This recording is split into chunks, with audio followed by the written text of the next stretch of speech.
Hey everyone, welcome back. Ready for another deep dive? Always up for a good deep dive, you know me. Well, get ready because this one's a real head scratcher. We're talking about Granada, Spain. Oh, Granada, beautiful city, the Alhambra, the tapas. All that and more. Hmm. But we're putting the sightseeing on hold today. We're digging into some crime stats that you sent over.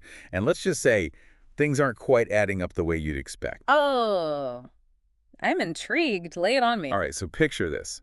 Granada, 2022, 8 homicides. 8. Not exactly a crime wave. Exactly.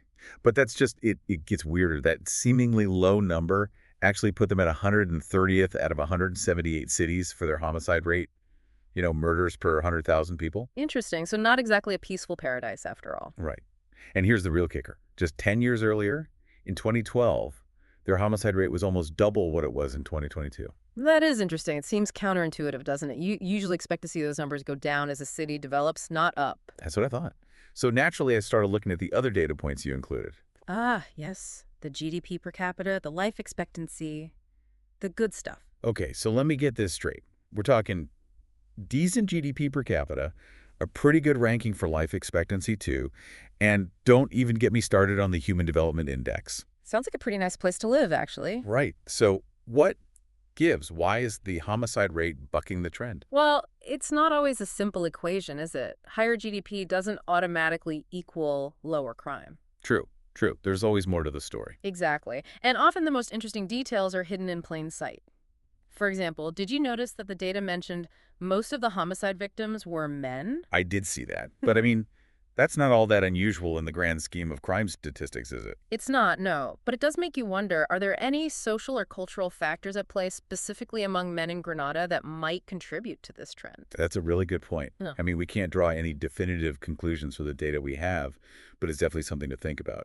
Absolutely, and that's what makes this so fascinating. We have to dig deeper than just the raw numbers. We have to consider the social structures, cultural norms.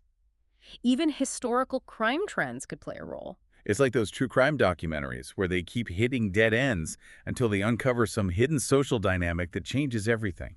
Exactly. Sometimes the most obvious answer isn't the right one, and that's where things get really interesting. So what's the takeaway for our listeners who are probably on the edge of their seats right now trying to crack this case wide open? I think the big takeaway here is don't jump to conclusions. It's easy to look at a few statistics and think we have it all figured out. But Granada reminds us that the world is a lot more complicated than that. To understand crime, you have to understand people, their history, and the intricate tapestry of their social dynamics. It's a good reminder that data can only tell us so much, right? It's up to us to ask the right questions and look beyond the surface. Speaking of questions, Oh, I see where you're going with this. you know it. Listeners, we're turning this investigation over to you.